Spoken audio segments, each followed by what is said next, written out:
Bueno, pues ahora vamos a la última parte.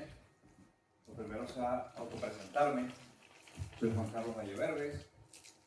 También estudié ingeniería como David, me especialicé en distribución y logística.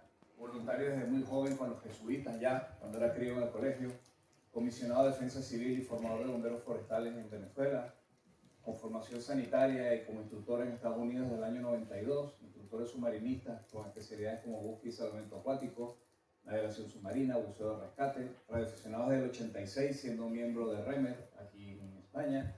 Especialista en trabajo en altura, formador de primeros auxilios, soporte vital básico, IDEA, técnico en emergencia sanitaria. Redactor de libros, guías y manuales de emergencia, referente de equipos de respuesta en emergencia en Asturias y coordinador de la agrupación de voluntarios de protección civil en esta nuestra querida casa. Pues un perfil muy enfocado a esto que estamos trabajando, a esto que queremos sacar adelante. Bien. ¿Y qué es lo que proponemos? ¿Qué es lo que hemos venido haciendo estos meses? Intentar resumir en unas guías toda esta información que nos han venido transmitiendo pues Carmen, David y Sonia, ¿vale? Hay diferentes guías, algunas dirigidas específicamente a la población civil, digamos, al vecino, a la vecina, y otras que, aunque vienen dirigidas principalmente al desarrollo, a la formación del voluntariado, de aquellos que van a prestar ayuda a los momentos de emergencia, pues muchas de ellas también pueden valer para la autoprotección de los vecinos. Bien, la primera que hicimos, la primera que se colgó en la web fue la de la guía de autoprotección ciudadana, una guía donde lo que hacemos es presentar los riesgos más previsibles en nuestra zona, ¿vale? Como son pues, las inundaciones del río Sella, los incendios forestales, aquellas emergencias generadas por la meteorología adversa en nuestra zona. Una breve presentación de esos primeros auxilios básicos que deberíamos de todos conocer y controlar, comunicaciones en emergencias, cómo poder ponernos en contacto, cómo ponernos en contacto con el 112, cómo ponernos en contacto con nuestra propia gente. Aquellas reservas y autonomía de las que nos hablaba David justamente ahora, ¿qué debo tener en casa cuando no sea capaz de conseguirlo? ¿Vale? Aquellas personas con necesidades especiales de las que tanto nos comentaba Sonia y una serie de recursos y contactos que nos pueden venir bien tener a mano en esta guía. ¿Vale? Tenemos una segunda guía donde enfocamos sí el tema solo en el tema de los primeros auxilios, aquellas capacidades que deberíamos de tener desarrolladas, porque son todas cosas que pueden pasar, son todas cosas que lamentablemente pueden generar la muerte de una persona y que son evitables, muchas de ellas, con unos conocimientos bastante básicos, ¿vale? Cómo resolver una parada respiratoria, cómo controlar hemorragias exsanguinantes, cómo tratar traumatismos, aquellas emergencias propias del entorno rural de Sella, bueno, la playa, el monte, ¿vale? Ese botiquín doméstico que deberíamos tener, ¿qué debe tener un botiquín realmente para que sea funcional y que pueda resolver una situación de emergencia? Y también los recursos de información que nosotros recomendamos para desarrollar pues esta parte. Hay una tercera guía que es la de comunicaciones en emergencias.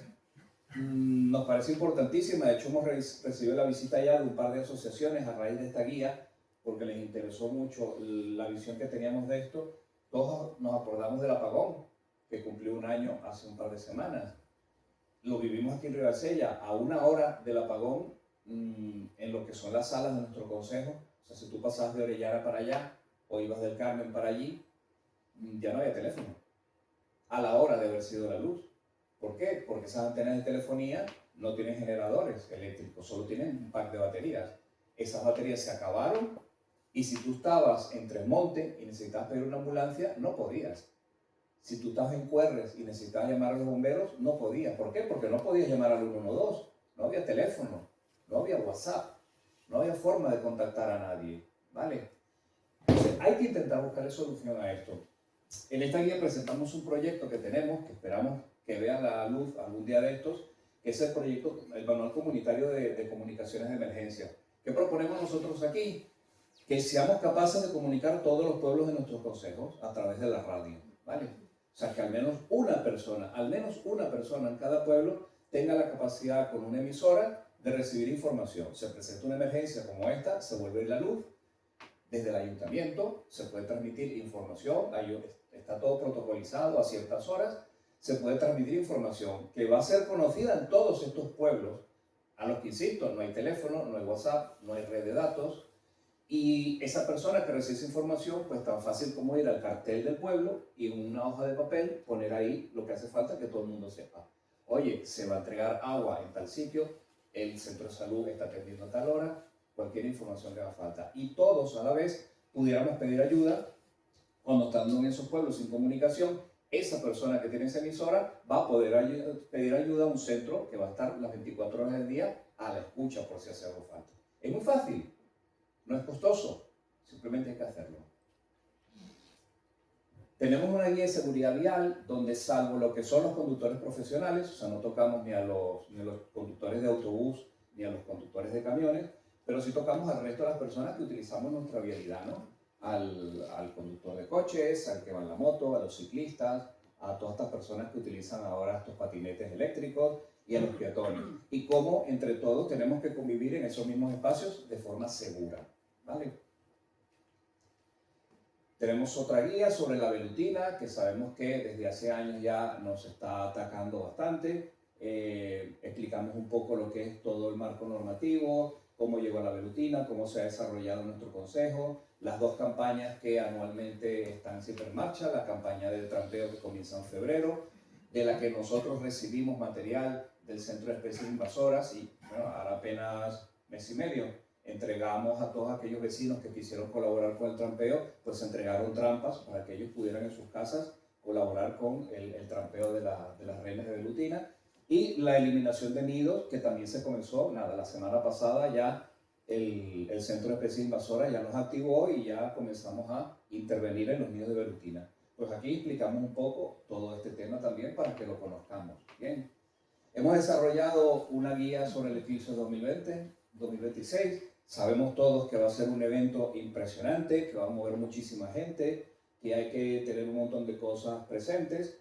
Tiene dos versiones, una primera versión completa en la que nosotros hacemos ciertas recomendaciones a las instituciones, o sea, al ayuntamiento mismo, y una versión de divulgación, que es donde, bueno, hacemos conocer qué es el eclipse, cuáles son aquellas normas de seguridad que hay que seguir para poder ver el eclipse. De hecho, agradezco a Ana, que está por aquí, que nos llamó del cole para que fuéramos a dictarle una charla a los chicos para saber cómo ver de forma segura el eclipse.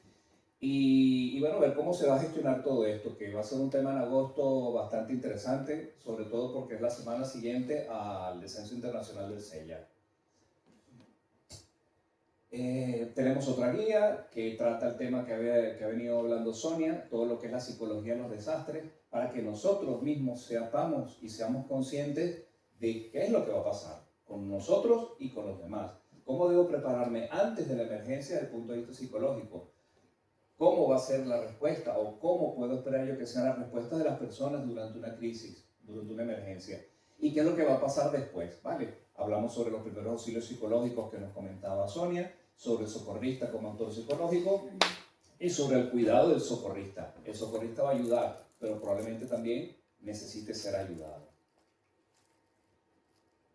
Hay otra guía que nos habla sobre la navegación y la cartografía. Todos sabemos que se nos pierde la gente en el monte constantemente. El helicóptero del CEPA tiene que salir constantemente, sobre todo en la época buena del verano, a buscar gente que se pierde en el monte, que no sabe guiarse en el monte, que no sabe tomar las precauciones necesarias en el monte. Y aquí introducimos un poco el tema de, bueno, cómo orientarnos con seguridad, cómo usar un mapa, el que sabe que los mapas todavía existen y sabe que deberían llevarse, cómo usar el GPS, cómo orientarnos de día, cómo orientarnos de noche, cómo orientarnos con el entorno natural, para que seamos un poco, esa prudencia de la que tanto nos habla David, pues sea algo que lo tengamos claro y lo llevemos en el día a día. Aquí comenzarían lo que son las guías que van dirigidas específicamente al desarrollo del personal voluntario, pero que veréis que algunas de ellas pues, también pueden ser de utilidad para la población en general. Tenemos una primera, que es la de liderazgo y estructura de mando en emergencias, y os comento por qué es importante para nosotros como agrupación de protección civil y entiendo que para otras como las nuestras. Cuando hay una emergencia ordinaria, nos explicaba Carmen que va ese camión amarillo, ese PMA, donde hay un jefe de bomberos y la emergencia se dirige desde ahí. O sea, de hecho nosotros somos auxiliares de estos servicios, ¿no? O sea, nosotros dependemos de lo que el jefe de bomberos nos mande a hacer. Bien. Pero ¿qué pasa en las emergencias pequeñas donde no se activa un PMA desde el 112? O sea, se inundó, se salió el río un poco en un pueblo. O imaginemos una situación como la de la Dana, donde los servicios de emergencia profesionales no pudieron llegar en días a los sitios. Bueno, ¿localmente podía hacerse algo? Pues evidentemente sí, localmente se puede ir haciendo algo. O sea, si a nosotros nos pasa algo similar a aquello de la Dana y la ayuda desde la Morgal no puede llegar rápidamente, pues aquí hay gente que puede ayudar y que debe estar capacitada para ayudar y que debe saber cómo hacerlo. De allí la importancia de que exista esto por debajo de lo que son los servicios de emergencia profesionales. Nosotros debemos saber bien cómo funcionar. La logística en emergencias, que también nos la comentaba David. Y David y yo damos un curso en la Escuela Nacional de Protección Civil todos los años que se basa específicamente en esto. En esto me especialicé yo, en la empresa que trabajaba en Venezuela, la logística era la cuestión más importante y sabemos el problema que esto ocasiona. Nos lo comentaba David hace un rato, ¿no? Seguro que hay naves todavía llenas de alimentos de los que se recogieron para la Dana y que están ahí guardados. Seguro, sí, existen, ¿vale? Hay un montón de material que se recogió y que ni siquiera pudo llegar al destino, ¿vale? Esfuerzos gastados, dinero gastado, ilusiones de personas que querían ayudar y esa ayuda no llegó a ningún sitio y problemas logísticos en el área donde tienen que llegar estos recursos y no son capaces de moverse. Pues en esta guía nosotros tratamos todo lo que refiere a la logística en emergencia para que tengamos un poco más de conciencia y de conocimiento sobre cómo debería llevarse esto de una forma correcta. Las agrupaciones de protección civil suelen, sobre todo las que están en un ambiente semi-rural como el nuestro, pues suelen tener vehículos de todoterreno. Los vehículos de todoterreno tienen 4 ruedas como los demás, pero son otra cosa, ¿vale? Tienen otras capacidades, tienen otras posibilidades, tienen ciertos riesgos añadidos y en esta guía pues explicamos cómo utilizar un vehículo todoterreno en condiciones seguras, cómo se usa el winche, cómo se usan los bloqueadores de diferencial, cómo poder utilizar todos esos recursos que nos pone a disposición este equipo de buena manera. De igual manera, las embarcaciones neumáticas. Tenemos una embarcación semirrígida en la agrupación que, bueno, hay que saber usarla. O sea, aquí explicamos todo lo que un navegante, un patrón de una embarcación debería conocer, o sea, todo lo que es el RIPA para prevenir abordajes, todo el balizamiento, las luces, la seguridad a bordo, las maniobras de navegación. Todo esto es algo genérico que cualquier patrón de una embarcación debería conocer, pero hacemos hincapié en lo que realmente nos interesa a nosotros, por ejemplo, que son los patrones de búsqueda operativa específica de protección civil. De nada vale que una agrupación tenga una embarcación y tenga un patrón que no sepa buscar, ¿vale? O sea, los patrones de búsqueda a la mar tienen su complejidad, ¿vale? Entonces, no me vale que alguien porque sepa llevar una embarcación le deje el patrón, sea patrón de la lancha y salga con ella a dar vueltas por ahí. Dando vueltas por ahí no se consiguen a las personas que están desaparecidas, ¿vale? Entonces, hay que tener ciertos conocimientos que si no se tienen, pues no se deberían usar. Esto es muy especial para nosotros, muy específico. Es simplemente una guía del material que nosotros llevamos en nuestro remolque para que todos sepan bien cómo usar el generador, la motosierra y todo esto. Esta, aunque igual que las anteriores está dirigida al voluntariado, es importante para la población en general, porque cuando se pierde una persona, sabemos que los vecinos también ayudan a buscar, ¿no? O sea, no solo buscan los bomberos, no solo busca el ERI de Cruz Roja, no solo busca protección civil, los vecinos también buscan, pero hay que saber buscar. O sea, si vosotros veis las estadísticas de personas desaparecidas, es impresionante el porcentaje tan altísimo de personas que terminan apareciendo, muchas de ellas fallecidas en sitios donde ya se había buscado, ¿vale? Y esto no debería ocurrir, ¿vale? O sea, ¿cómo aparece una persona en un sitio donde se había marcado ya como buscado? O sea, esa persona pudo haber estado viva y no se llegó a tiempo para salvarla. ¿Por qué? Porque se buscó mal, simplemente. O sea, buscar con mucha gente, buscar en un sitio muy amplio, buscar rápido no es la solución. Aquí explicamos cómo se debe buscar, cuáles son las técnicas de rastreo que deberíamos utilizar para buscar a una persona. E insisto, es algo que le vale a cualquiera porque siempre hay vecinos que van a ayudar en las búsquedas. La guía de manejo de cuerdas. Algunos se preguntarán, ¿y esto de qué va con protección civil esto? Efectivamente, En Asturias, las competencias para rescate en montaña las tiene el equipo de rescate del CEPA y lo tiene el gremio de la Guardia Civil. Ellos son los que hacen los rescates en montaña. Pero nosotros creemos que es importantísimo que cualquier voluntario de protección civil sepa utilizar las cuerdas de forma correcta. ¿Por qué? Porque aunque no tenga que ser un rescate en el Pico Urriello, si está un día buscando una persona por los acantilados aquí que tenemos nosotros y tiene frente a sí un barranco de 10 metros por el que va a bajar para buscar o para recoger a alguien, lo puede hacer con seguridad. ¿Vale? Entonces, si esta persona tiene a su disposición un arnés, una cuerda y unos mosquetones, bueno, no bajes a pelo. Baja con tu equipo de seguridad y nos aseguramos de no tener una víctima adicional. ¿Vale? Entonces aquí se explica cómo poder utilizar estos equipos, cómo hacer ascensos y descensos de forma segura. Las herramientas de mapeo y seguimiento son un complemento, una ayuda a esa guía que hablábamos de la búsqueda de personas desaparecidas. Para buscar hay que saber dónde buscar, ¿vale? Y para eso nos hace falta un mapa, ¿vale? El mapa en papel es bueno, pero las aplicaciones superan todas las posibilidades que tenemos para esto. Y hay dos que nosotros solemos usar, sobre todo en los equipos que llevábamos en Cruz Roja, los usamos con mucha frecuencia, pero hay que intentar que esto se masifique al resto de las agrupaciones.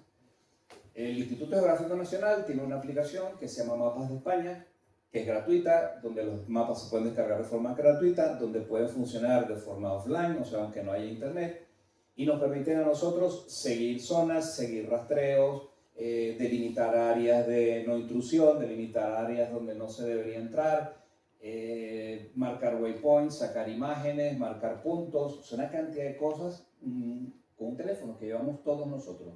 O sea, no es ninguna herramienta especial. Y aparte está el ATAC, que es una versión civil de la que usan los militares en Estados Unidos. ATAC es, si habéis visto películas de guerra, seguro que cuando ves que le están disparando y se esconde uno detrás de una piedra y saca una pequeña tablet donde hay un mapa y están viendo dónde están los recursos y dónde tienen que venir, es esa aplicación la que usa el ejército de Estados Unidos, ¿vale? El ATAC. Tiene una versión civil, que también es gratuita, que es esta de la que hablamos nosotros, CIVATAC, donde aumenta muchas de las cuestiones que no tiene el IGN Maps, el Mapas de España, y nos permite pues, saber dónde está todo el mundo en todo momento, saber marcar la ruta, poner áreas de búsqueda, áreas de rastreo. Y hay algo muy interesante en cuanto a esta. Si os fijáis, ahí pone que está el ATAC más el plugin de Mestastic. ¿Qué es Mestastic? Algo que hablamos en la guía de comunicaciones.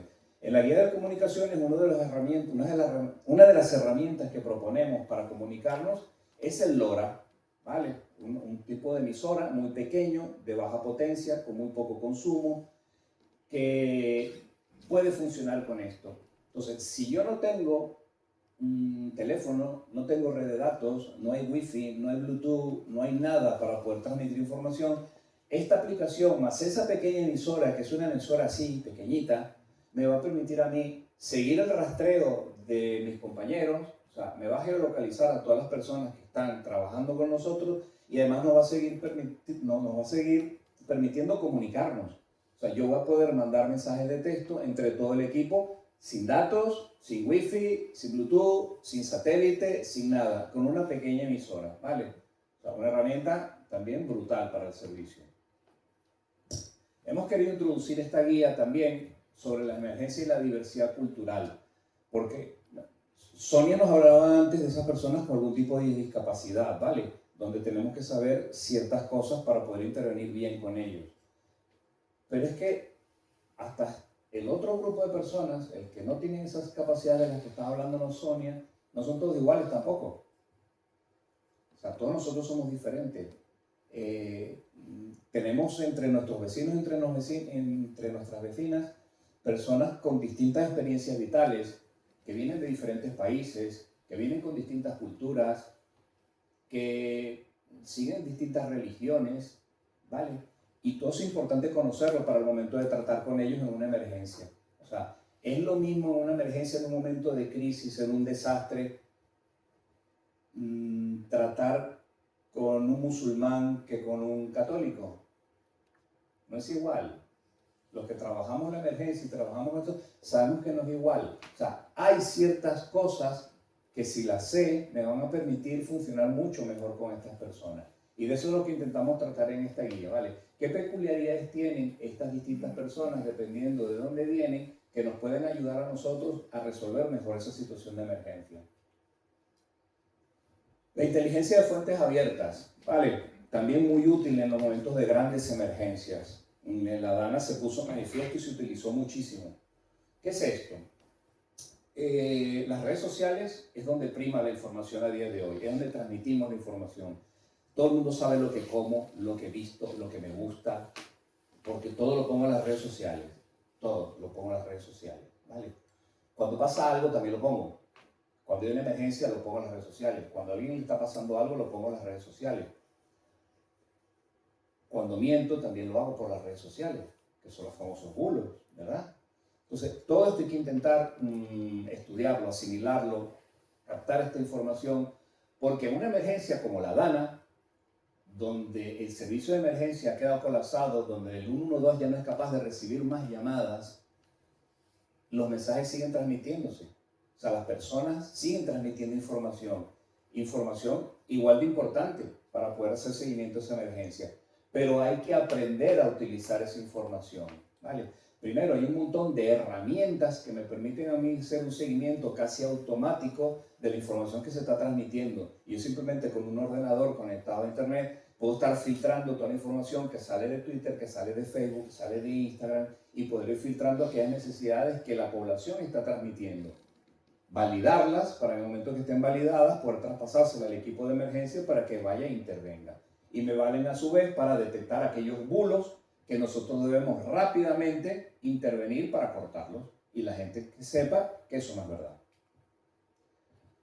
Tenemos la gestión de albergues de emergencia. También estamos hablando en este caso de situaciones o tan pequeñas como para que no se activen los albergues que pone en marcha el 112 o la delegación de gobierno, o aquellos eventos tan grandes donde sencillamente ya no hay capacidad de montar albergues desde digamos, desde nuestro centro, ¿no? En Oviedo. Y esos municipios pequeños se ven en la necesidad también de generar albergues, ¿vale? O sea, vuelvo a la DANA, Paiporta y todos estos pueblos. Ellos necesitaban montar algún albergue para esas personas que quedaron sin casa, ¿vale? ¿Cómo se hace? El herida de albergue Cruz Roja no podía llegar allí, no podía montarse albergue en todos los pueblos, pero localmente esos ayuntamientos pueden hacer algo. Esos ayuntamientos tienen un polideportivo que quedó a salvo tras esa inundación y es factible que allí se reciba gente y se trate con ellos. Pues muy probablemente muchos de ellos sí. Pero entonces ese ayuntamiento, esos ayuntamientos pequeños, en consejos pequeños, tienen que saber cómo montar un albergue. O sea, ¿qué me hace falta a mí para montar un albergue? ¿Qué infraestructuras son útiles para montar un albergue? ¿Qué recursos tengo que tener yo previamente para montar un albergue? Y eso es lo que explicamos en esta guía, ¿vale? Para que esos consejos pequeños tengan esa capacidad de poder en esas situaciones montar un albergue, incluso hasta que llegue la ayuda ya profesional e institucional. Bien. Aquí se me ocurrió poner simplemente un pequeño pantallazo de la aceptación que han tenido las guías. La verdad que nos ha gustado mucho porque hemos tenido un montón de mensajería directa por Facebook, por correo electrónico, por las redes sociales, incluso de fuera de España, del beneficio que ha aportado la agrupación en editar estas guías para que cualquiera de forma gratuita pueda pues, tener estos conocimientos y estas experiencias que no siempre están a mano.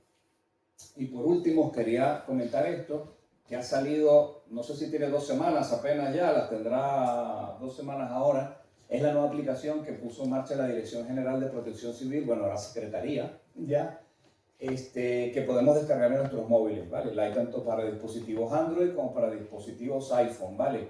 Donde desde delegación de gobierno, cuando hay una emergencia en España, pues ahí va a llegar la información. De hecho, me permite a mí marcar aquellos avisos que quiero que me lleguen. Oye, a mí no me interesan las emergencias de Huelva, ni me interesan las de Málaga, pero sí me interesan las de Oviedo, las de Gijón, las de Ribadesella y la de Pamplona, porque es donde hay gente que me interesa tener controlada. Entonces yo puedo en esta aplicación decir avísame solo de las emergencias en estos lugares y la aplicación te va a avisar, ¿vale? Te va a mandar una notificación desde la Dirección General de Protección Civil. Es una herramienta nueva, insisto, tiene apenas un par de semanas así que se puso en marcha, Cuando me la comentó Carmen, se había descargado 3 veces solamente. Yo fui el cuarto, ¿vale? Así que es algo que podéis tener a mano, como aquellas herramientas que nos comentaba David. Hay un montón de herramientas gratuitas disponibles para que todos podamos tener información, porque lo que no puede pasar es que digamos que nadie nos ha avisado. O sea, no podemos esperar a que nos avisen, no podemos esperar a que nos digan qué es lo que tenemos que hacer. La información está ahí, la información es gratuita, está en manos de todos nosotros. Tenemos nosotros mismos que ser responsables y cumplir con ese deber que comentaba David, de ser nosotros el primer eslabón en ayudarnos a nosotros mismos. Bien, pues creo que era el plan para hoy. Creo que era el plan para hoy.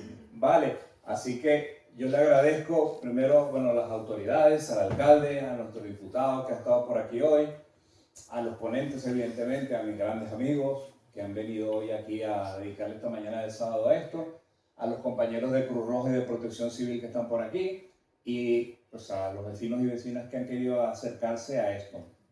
Vale, nosotros creemos, insistimos, todavía me lo preguntaban el otro día, ¿qué queréis? Que la gente nos haga caso. Simplemente es lo único que queremos, que la gente nos haga caso. Nosotros estamos seguros que esto es importante, estamos seguros que esto es necesario. La experiencia de tantísimos años de todos nosotros nos lo ha demostrado. A mí siempre la gente me lo ha dicho, Juan, pero es que tú eres medio catastrofista. Y yo le digo, no, mira, es que yo he estado en 2 golpes de Estado. A mí me han disparado. Yo he estado en un deslave donde había 30.000 muertos. Yo he tenido que trabajar en el volcán de La Palma, o en la Dana, o en el COVID 3 meses, en un albergue de personas sin hogar. No es catastrofismo, es que las cosas pasan. O sea, y la experiencia la tenemos ahí, ¿no? Y es simplemente que los demás lo sepan, que sean capaces de tener ese conocimiento y que la próxima vez que pase, que pasará, pues todos estemos un poco mejor. Bien.